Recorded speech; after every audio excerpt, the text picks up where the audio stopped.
নমস্কার সবাইকে।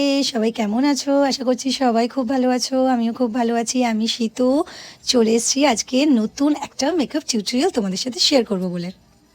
আমি নতুন কন্টেন্ট ক্রিয়েশন শুরু করেছি। আগে টুকটাক করতাম, বাট এরকম রেগুলার কখনোই আমি করে উঠতে পারতাম না। তো তোমরা যারা পুরনো বন্ধুরা আছো, তোমরা সবাই একটু আমার পাশে থাকো, আমাকে একটু সাপোর্ট করো, আমিও তোমাদের পাশে থাকবো। আমি একজন প্রো মেকআপ আর্টিস্ট। তো তোমাদের সাথে আমি ছোট ছোট কিছু মেকআপ টিউটোরিয়ালের ভিডিও এবার থেকে দেব, যাতে তোমাদের আমার এই ভিডিও দেখে কিছুটা হলেও হেল্প হয় বা তোমরাও আমার মতো সুন্দর সুন্দর লুক ক্রিয়েট করতে পারো। আর আজকের এই মেকআপের প্রোডাক্টগুলো প্রত্যেকটা কিন্তু রিজনেবল প্রাইসের। যারা খুব হাই প্রাইসের প্রোডাক্ট কিনতে পারবে না, তাদের জন্য এই ভিডিওটা তো একদমই। কে বলেছে সবসময় দামি প্রোডাক্ট দিয়ে সুন্দর লুক করা যায়? মেকআপ একটা আর্ট, ভালোবাসার জিনিস। তো যদি তুমি সেই কাজটা ভালোবাসো, তো কম প্রোডাক্ট দিয়েও কি সুন্দর একটা লুক ক্রিয়েট করা যায় সেটা শুধুমাত্র শিল্পীরাই বোঝে। আর মেকআপের কাজের কোনো শেষ নেই। তুমি যত দিন যাবে, তুমি আরও নতুন নতুন কাজ তুমি জানতেও পারবে, শিখতেও পারবে। যেখানে মুখ, ক্যানভাস এবং রং, টেক্সচার ও ব্রাশের মাধ্যমে যেখানে ব্যক্তিত্ব ও সৌন্দর্য ফুটিয়ে তোলা হয়। আমার থেকে হয়তো অনেকেই অনেক বেটার কাজ করে, কিন্তু আমি যেই কাজটা ভালোবেসে, যেটাতে আমি কনফিডেন্স পাই, আমি জানি সেই কাজটাও খুব ভালো হয়। আশা করি আমি আস্তে আস্তে এই ভালো লাগা, ভালোবাসা থেকে আরও অনেক কাজ করব, আরও অনেক ভিডিও, অনেক কিছু তোমাদের সাথে শেয়ার করব। দেখো, তোমাদের সাথে কত কথা বলতে বলতে আমি এখানে পুরো গালের মধ্যে টমেটোর মতো লাল একদম ব্লাশার লাগিয়ে দিয়েছি। আমি জানো তো ব্লাশার খুব ভালোবাসি, কারণ সবসময় তো আমি এরকমই ব্লাশ করতে থাকি। Wow, so cute.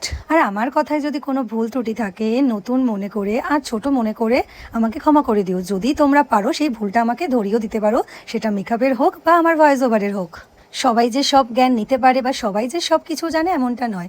আমিও হয়তো এমন কিছু জানি, সেটা হয়তো অন্য কেউ জানে না, বা অন্য কেউ সেটা জানলে আবার হয়তো সেটা আমি জানি না। তোমাদের সাথে এতদিন ভিডিও শেয়ার করেছি, কিন্তু কখনো আমি আমার আই মেকআপের ভিডিও কখনোই পুরোপুরি দিতে পারতাম না, কারণ আমি ঠিক করে ক্যামেরার সামনে এইভাবে অভ্যস্ত ছিলাম না। বাট আজকের এই ভিডিওটা কিন্তু, এই আই মেকআপটা কিন্তু তোমাদের সাথে যতটা পেরেছি শেয়ার করেছি। আর এখানে বলো তো আমি কী আই মেকআপ করেছি? এটা কিন্তু বাঙালি মেয়েদের প্রত্যেকের কিন্তু একটা ফেভারিট আই মেকআপ। আমি এখানে না দুটো ব্রাউন কালার মিক্স করে আগে আইলিডে দিয়ে দিয়েছিলাম, তারপর আরেকটু বড় ব্রাশ দিয়ে উপরে একটু ইয়েলো কালার দিয়ে ভালো করে ব্লেন্ড করে নিয়েছিলাম। আর যতক্ষণ না তোমার দুটো কালার মিশবে, ততক্ষণ কিন্তু তোমাকে ব্লেন্ড করতেই হবে। আশা করছি তোমরা দেখেছো আমি কতক্ষণ ধরে ব্লেন্ড করেছি। ব্লেন্ডিং কিন্তু মাস্ট। আর আমাদের মতো এই মেকআপ প্রফেশনে কাজের ভীষণ ধৈর্য দরকার। তুমি এই কাজটা যতক্ষণ না ভালোভাবে ধৈর্য নিয়ে করবে, তাহলে কিন্তু তুমি সেই সৌন্দর্য, সেই কাজের স্যাটিসফ্যাকশনটা তুমি পুরোপুরি পাবে। আর আমরা যারা যেই কাজটা ভালোবাসি, সেই কাজের প্রতি ধৈর্যটা আশা করি আমরা সবাই রাখি, কারণ ধৈর্য আর ভালোবাসা দিয়েই তো সেই কাজটা পরিপূরণ হয়। আর দেখো, এখানে একটু শিমার অ্যাপ্লাই করেছিলাম, আমার একটু ফাঁকা ফাঁকা লাগছিল। এটা আমার মনে হচ্ছিল এই লুকটার সাথে আমি যেই ড্রেসটা পরবো তার সাথে একটু হালকা শিমার হলে জিনিসটা ভালো লাগতো। অন্য কেউ যদি শাড়ি বা কোনো সালোয়ারের সাথে পরো, তখন যদি মনে হয় যে শিমারটা অ্যাপ্লাই করলে ভালো লাগবে, তারা অ্যাড করো, আর যাদের ভালো লাগবে না তারা স্কিপ করে যেও। আমি যেভাবে ব্ল্যাক জেল আইলাইনারটা দিয়ে ব্ল্যাক কালারের আইশ্যাডো নিয়ে আমি ওখানে দুটোকে ভালো করে ব্লেন্ড করেছিলাম, তোমরা এইভাবেও করতে পারো। আর একদিন আমি তোমাদেরকে কাজল দিয়েও স্মোকি আই করে দেখাবো। আর এখানে আমি যতগুলো প্রোডাক্ট ইউজ করেছি প্রত্যেকটাই কিন্তু রিজনেবল আছে, খুব একটা কিন্তু হাই প্রাইস এগুলো নয়। তোমাদের যদি কারোর প্রোডাক্টের ডিটেলস বা লিঙ্ক লাগে তো আমাকে বলে দিও, আমি তোমাদেরকে হেল্প করে দেবো। আর জানো তো, এখানে আমি দুটো জিনিস তোমাদের সাথে শেয়ার করতে ভুলে গেছিলাম। এক হচ্ছে আমি মাস্কারাটা কোন ব্র্যান্ডের ইউজ করেছি, সেটা আমি যখন ভিডিও করতে গেছি তখন আমার খেয়াল পড়েছে যে মাস্কারার ভিডিওটা আমি নিইনি আর মেকআপ ফিক্সারেরটা নিইনি।